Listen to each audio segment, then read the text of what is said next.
Bismillahirrahmanirrahim. Assalamualaikum warahmatullahi wabarakatuh. Oke, kita melanjutkan untuk materi fisika farmasi. Kita akan membahas dan mengenai stabilitas. Nah, stabilitas itu akan mempengaruhi kualitas dari suatu obat gitu ya. Jadi dengan berbagai cara obat dapat mengalami penguraian dan akan berakibat pada kualitas, efektivitas, dan keamanan dari obat tersebut. Nah, ketika suatu obat atau zat berkhasiat mengalami penguraian, maka masalah yang akan muncul adalah konsentrasi obat akan berkurang sehingga dosis tidak tepat dan efektivitas pastinya obat kurang tepat. Efektivitas obat juga akan berkurang. Nah, kemudian obat terurai menjadi metabolik atau produk penguraian yang toksik sehingga akan mempengaruhi keamanan dari obat tersebut. Nah, faktor-faktor yang mempengaruhi stabilitas yang pertama ada faktor kimia, itu reaksi penguraian, kemudian faktor fisika, itu perubahan fisika, kemudian faktor biologi yaitu adanya cemaran mikroorganisme. Nah, di sini kita juga melanjutkan dari laju reaksi ya. Nah, mengulang flashback kembali mengenai laju atau kecepatan reaksi. Nah, di sini A menjadi B plus C. A berkurang dan B dan C bertambah. Nah, sehingga lajunya sama dengan min dA per dt. Nah, apabila laju reaksi sebanding dengan berkurangnya konsentrasi A seiring dengan waktu, maka laju sama dengan dB per dt sama dengan dC per dt. Dan bertambahnya konsentrasi B dan C seiring waktu. Nah, reaksi kimia dapat dinyatakan sebagai laju penguraian reaktan atau laju pembentukan produk. Ini ya, A plus B, nah A kecil plus A plus B kecil B tambah seterusnya gitu ya, C, D. Nah, itu menghasilkan produk sehingga lajunya sama dengan min 1 per A dA per dt sama dengan min 1 per B dB kali dB per dt sama dengan K kali A pangkat A kali B pangkat B dan seterusnya. Nah, order reaksi adalah penjumlahan eksponen atau pangkat A plus B plus seterusnya gitu ya. Nah, order terhadap A adalah A, terhadap B adalah B, dan begitu juga seterusnya. Nah, satuan tetapan K pada order reaksi ini tadi ya, ordenol itu min dA per dt sama dengan K, K-nya sama dengan mol kali liter pangkat min 1 kali S pangkat min 1. Nah, order satunya min dA per dt kali K sama dengan K kali A. Nah, K-nya sama dengan 1 per waktu sama dengan second pangkat min 1. Nah, order 2-nya min dA per dt sama dengan K kali A pangkat 2, K-nya sama dengan liter kali mol pangkat min 1 kali second pangkat min 1. Nah, order reaksi ke N mempunyai satuan konsentrasi pangkat 1 min N kali waktu pangkat min 1. Tetapan K adalah tetapan laju spesifik sehingga tiap perubahan kondisi seperti suhu pelarut akan mempunyai tetapan K yang berbeda. Nah, ini untuk ordenol ya. Ordenol waktu paruhnya itu adalah T setengah sama dengan setengah kali A0 per K0. Nah, waktu paruh itu merupakan waktu yang diperlukan untuk hilangnya konsentrasi setengah. Nah, nanti ini kalian bisa kerjakan ya. Ini contoh obat A dengan kadar 500 mg pada hari ke-7 adalah 485 mg. Nah, berapa nilai K serta T setengahnya? Berapa batas umur dari obat tersebut? Nanti akan Ibu berikan contoh perhitungannya. Kemudian ini adalah order 0 semu. Nah, dimana K0-nya sama dengan K1 kali kelarutannya. Nah, kemudian ini order 1, rumus T setengahnya atau waktu paruhnya adalah sama dengan 0,693 per K. Nah, untuk T90 atau waktu kadaluarsanya sama dengan 0,105 per K. Nah, ini ada contoh soal. Nah, di sini ya ada contoh obat aspirin. Nah, stabil pada pH 2,5. Nah, kemudian untuk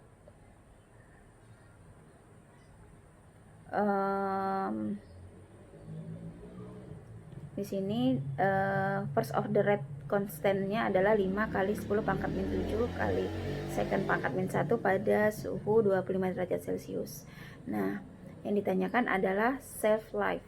Nah, shelf life itu adalah waktu kadaluarsanya dari aspirin tersebut.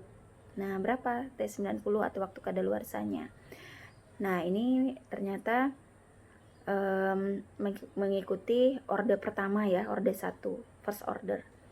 Nah, di sini T90-nya rumusnya adalah 0,105 per K, sehingga T90 sama dengan 0,105 per 5 kali 10 pangkat min 7. Jadi hasilnya sama dengan 2,1 kali 10 pangkat 5 second, atau sama dengan 2 hari, kurang lebih 2 hari gitu ya. Nah, kemudian akan dilakukan pembuatan suspensi untuk meningkatkan daya simpan atau daya simpan dari aspirin tersebut gitu ya.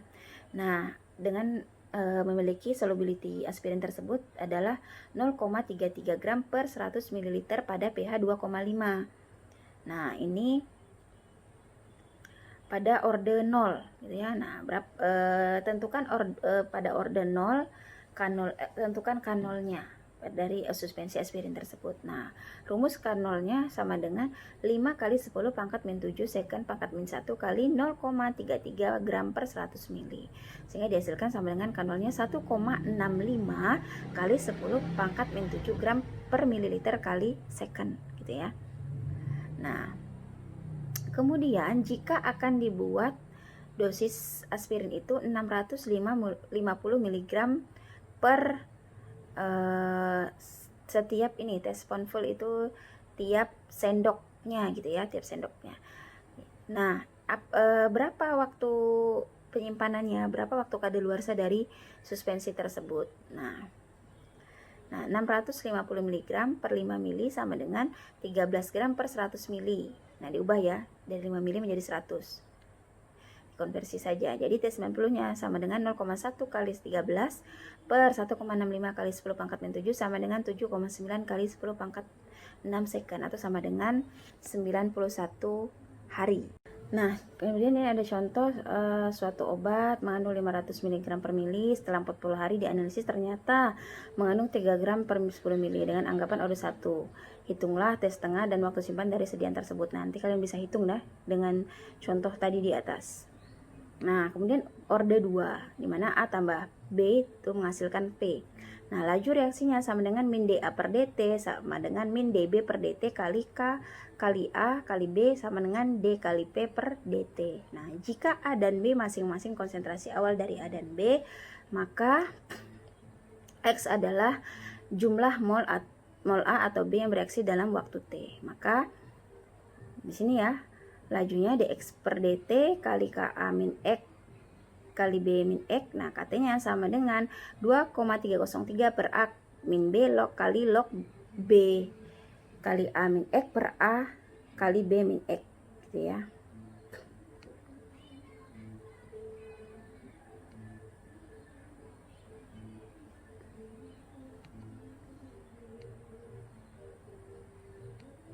Nah, kemudian kita membahas ke stabilitas kimia. Nah, stabilitas kimia di sini antara lain ada reaksi hidrolisis, reaksi oksidasi, isomerisasi, fotolisis atau fotokimia, serta reaksi polimerisasi. Nah, hidrolisis kita bahas yang pertama adalah hidrolisis. Nah, hidrolisis itu merupakan penguraian oleh air yang dapat dikatalisis oleh ion hidrogen atau asam atau ion hidroksil atau basa. Nah, obat yang mengandung gugus fungsi ester, amida, laktam, imida akan rentan mengalami hidrolisis. Nah, solusinya formulasi obat pada pH stabilitas optimum, penambahan pelarut non-air, mengontrol kadar air, dan obat dibuat dalam bentuk sediaan solid atau padat. Nah, yang mempengaruhi reaksi hidrolisis yang pertama adanya pH larutan ya. Nah, jadi H+ dan OH- bersifat mengkatalis atau mempercepat putusnya rantai.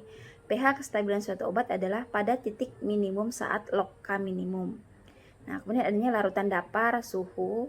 Nah, apabila suhu naik 10 derajat Celcius, maka hidrolisis naik 2 kali lipat. Nah, kemudian adanya pelarut. Nah, cara untuk menghindari reaksi hidrolisis yang pertama yaitu mengetahui pH di mana stabilitas maksimumnya, penggunaan larutan dapar pada konstanta seminimal mungkin, penyimpanan dilakukan pada suhu atau temperatur kamar, kemudian menggunakan pelarut bahan air. Nah, kemudian oksidasi.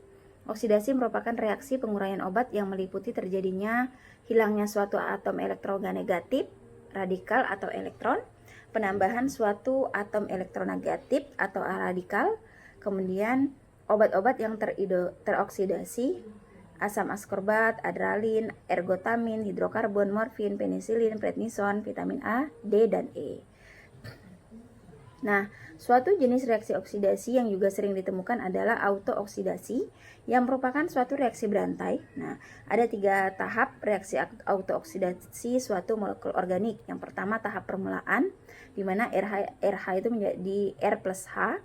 Tahap propagasi itu R plus O2 menjadi ROO, itu radikal peroksida. Kemudian tahap terminasi itu ROO plus X menjadi produk-produk non-reaktif. Nah, R plus R menjadi RR gitu ya. Nah, tahap permulaan merupakan pembentukan radikal-radikal bebas karena adanya pengaruh cahaya, panas, atau logam-logam berat, dan lamanya tahap permulaan ini disebut masa induksi. Nah, tahap propagasi adalah terjadinya reaksi antara radikal bebas dengan organik molekul oksigen membentuk radikal peroksi. Nah, radikal ini bereaksi dengan organik molekul membentuk hidrogen peroksida dan suatu radikal baru yang akan memulai reaksi selanjutnya. Hidrogen peroksida akan terpecah menghasilkan aldehid, keton, asam-asam lemak rantai pendek yang menyebabkan bau tengik pada lemak-lemak dan minyak-minyak. Nah, cara untuk menghindari reaksi oksidasi, yang pertama dengan mengeluarkan molekul oksigen dan logam-logam katalis dari sediaan, juga dengan menambahkan larutan dapar sampai pH tertentu, menurunkan suhu penyimpanan, dan penambahan senyawa antioksidan ke dalam sediaan. Nah, antioksidan adalah zat yang bersifat mereduksi, contohnya vitamin C, vitamin E, natrium beta bisulfit. Nah, zat antioksidan biasanya dia lebih cepat teroksidasi. Ada 2 mekanisme fotolisis. Yang pertama reaksi fotokimia primer. Nah, terjadi bila molekul obat itu sendiri menyerap energi dari sumber radiasi. Menyerap sinar atau tidaknya suatu molekul obat dapat dilihat dengan membandingkan spektrum UV atau sinar tampak. Energi yang diserap dapat menyebabkan penguraian melalui beberapa cara. Pertama, sebagai energi termal yang menyebabkan peningkatan suhu di dalam medium sekeliling, sebagai fluoresensi atau fosforesensi. Nah, fluoresensi adalah menyerap sinar langsung dikeluarkan. Nah, fosforesensi adalah menyerap sinar sampai habis baru dikeluarkan. Nah, di mana energi yang diserap kembali dipancarkan sebagai energi dengan panjang gelombang yang besar, sebagai energi kimia untuk memulai reaksi penguraian.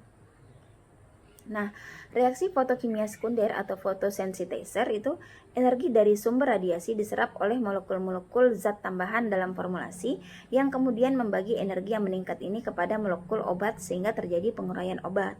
Nah, jadi molekul yang menyerap energi ini disebut photosensitizer, berperan sebagai katalis dalam penguraian obat. Nah, contohnya vitamin C dan asam folat mengalami penguraian dengan adanya riboflavin sebagai photosensitizer. Ion-ion besi 3 teroksidasi bila diberi cairan adanya asam-asam. Nah, faktor-faktor yang mempengaruhi penguraian secara fotolisis, yang pertama, faktor formulasi, yaitu sifat-sifat molekul obat itu sendiri, pelarut yang digunakan, pH sediaan, jenis larutan buffer yang digunakan, dan zat tambahan. Nah, faktor penyimpanan antara lain sumber radiasi, waktu, intensitas penyinaran, suhu, serta kemasan. Nah, contoh obat yang mengalami fotolisis ada antara lain fenotiazin, hidrokortison, prednison, metilprednisolon, dan lain-lain. Nah, kemudian selanjutnya adanya isomerisasi. Nah, isomerisasi adalah reaksi perubahan suatu zat kimia menjadi isomer optis atau geometrisnya. Nah, komposisi kimia dari obat akan tetap sama, tetapi aktivitas biologis dari isomernya bisa sangat berbeda, sehingga perubahan ini dianggap sebagai suatu reaksi penguraian. Faktor-faktor yang mempengaruhi terjadinya reaksi isomerisasi, yang pertama struktur obat itu sendiri, kemudian faktor formulasi seperti pH, larutan baper, dan kekuatan ion dari larutan obat, pelarut, cahaya, dan suhu atau temperatur. Nah, cara menghindarinya, gunakan bentuk yang aktifnya, cari pH stabilitas maksimum, jenis buffer yang digunakan, kekuatan ion, gunakan zat-zat yang mudah terion, pelarut, serta penyimpanan. Nah, kemudian polimerisasi. Polimerisasi ini terjadi bila obat bergabung membentuk molekul polimer yang rumit atau kompleks strukturnya yang diikuti oleh hilangnya aktivitas biologis. Nah, contohnya Larutan pekat dari golongan aminopenisilin mengalami polimerisasi selama penyimpanan sehingga aktivitasnya berkurang karena terputusnya cincin beta-laktam dan akibat selanjutnya bias menimbulkan reaksi alergi. Nah, ini merupakan uji stabilitas. Yang pertama ada uji fisik, antara lain pemberian sediaan, keseragaman sediaan atau volume atau bobot, kejernihan sediaan atau sediaan cair, kemasan atau kebocoran wadah. Kemudian uji stabilitas kimia adanya identifikasi zat aktif, penetapan kadar pH serta disolusi. Kemudian dari segi biologi itu adanya sterilitas serta endotoksin. Nah, ini merupakan metode pengujian stabilitas obat. Yang pertama ada uji stabilitas jangka panjang. Nah, di sini untuk produk baru biasanya pengujian dilakukan pada suhu kamar yang dikendalikan. Itu pada suhu 30 derajat Celcius plus minus 2 derajat Celcius. Jadi berkisar 28 sampai 32 derajat Celcius dengan kelembaban nisbi ruangan 75% plus minus 5%. Kecuali untuk obat yang peka terhadap suhu dilakukan pada suhu rendah yaitu 5 derajat Celcius plus minus 2 derajat Celcius dengan rentang waktu pengujian pada bulan 0, 3, 9, 12, 18, 24, 36, 48, dan 60.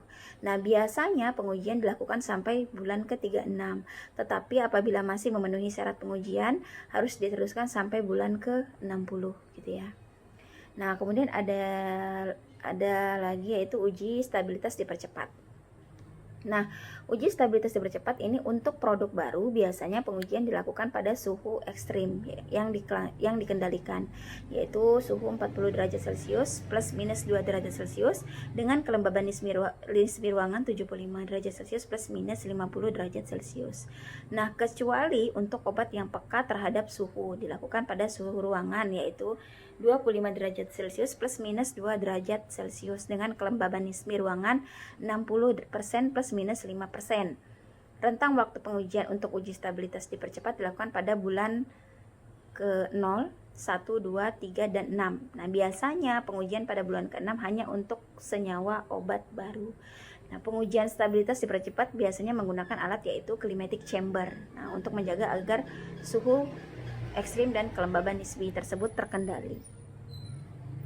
Nah, analisis stabilitas dipercepat di sini caranya pertama tentukan order reaksi, harga K pada setiap suhu dihitung dari gradien, harga K dapat diplotkan pada suhu yang dikehendaki, kemudian waktu simpan produk dihitung dari tetapan laju sesuai dengan derajat penguraian atau order reaksi.